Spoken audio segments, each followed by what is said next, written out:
So winning scholarships has a lot to do with a process, a strategy, but there's a lot of things that we're doing out there as parents that could be hindering our students' chances of winning scholarships. Just some of the decisions that we're making and we may not be aware of that they are having a negative impact on our students' chances of receiving more scholarships and more financial aid. So I'm going to talk about a few of those areas that you may want to pay attention to increase your students' chances of winning scholarships by eliminating some of these false beliefs. If you haven't already, check out the 5K challenge. We have a challenge where we want to help students and families get their next or their first $5,000 in cash for college using a lot of the methods and the strategies that we put in place to help out many families, including my own, when it comes to making college more affordable. So if you're interested in that challenge, give us, check out the link in the description below. So a couple of things that a lot of families do that I've met consistently when it comes to mistakes that are hindering their students' chances of winning scholarships. One being is not completing the financial aid forms. Now, regardless of your situation, you may be a family who you think that you would never qualify for financial aid. But when it comes to private scholarships as well as financial aid, a lot of the colleges and the private institutions want to make sure that you or your student has done everything in their power to try to find resources or ways to make college more affordable before they award the scholarship. Now, not every scholarship is going to be this way. A lot of scholarships are predicated on maybe merit or interest or other factors.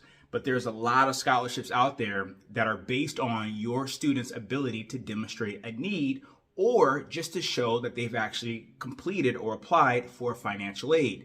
So if you want your student to have a better chance of winning scholarships, definitely complete the financial aid forms just to check that off your box so they're not disqualified from certain opportunities that they might have an opportunity to win. What a lot of families are not doing, and maybe you don't know that you should do this, is optimizing your EFC, expected family contribution, or a better way of putting it is optimizing your students' ability to receive more financial aid, making them more financial aid eligible. Now, where applicable, there's not a magic wand, but there are some ways to increase your students' aid eligibility. Almost like paying taxes, that you are in the best situation possible before you rule out or you accept your EFC as just the way it is. So what I mean by that, when it comes to paying taxes, now if you make $1 million, you're going to pay taxes. The objective behind your CPA, your tax advisor, is really to help make sure that you're maximizing all your potential write-offs or deductions that you can. So when you do pay taxes, you're paying the least amount possible. So same thing when it comes to your aid eligibility. You want to make sure that you're in the best situation possible before, once again, you accept your EFC or before you disregard financial aid in general because you think you either make too much or you have too much and your student won't qualify.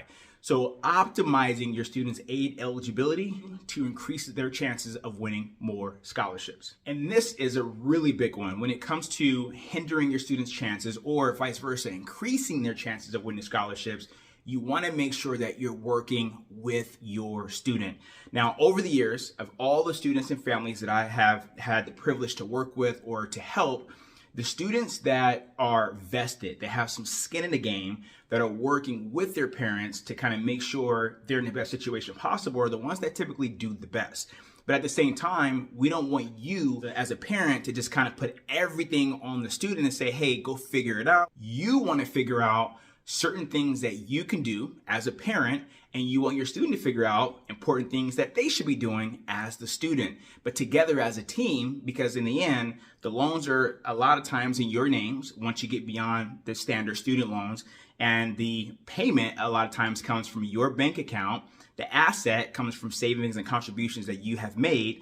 So you want to make sure that you and your student together are doing everything that you guys can as a team to increase their chances of winning more scholarships. And one of the last things that's very important that I want to mention, at least on this video, when it comes to hindering or hurting your students' chances of winning scholarships, is having the wrong mindset or improper expectations.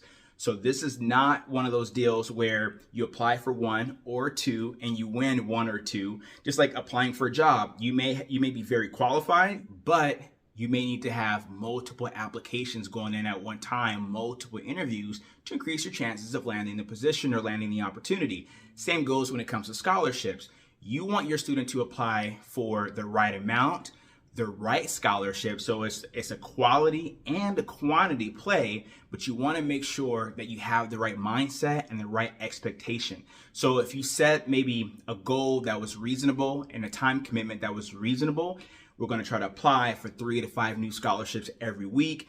This is something that might be very reasonable for you and your family, especially if you guys are partnering or teaming up to get this done. And it can increase your students' chances tremendously to win more scholarship dollars. But if you have the wrong mindset, if you have the wrong expectations, you give up too soon. There's a lot of frustration, a lot of, hey, this is not working, this is not worth it, but you haven't given it the test of time. So if you are watching this video and obviously you are in need of scholarships, check out some of our other videos where we go into greater detail about the scholarship process. Also, feel free to comment or reach out to me as you see fit if you have any questions or any concerns about something that I mentioned and you need more clarification based on your unique situation. We are always here to help. Have a great rest of your day. Give us a thumbs up if you like this video and be on the lookout for the next one to come. Thank you.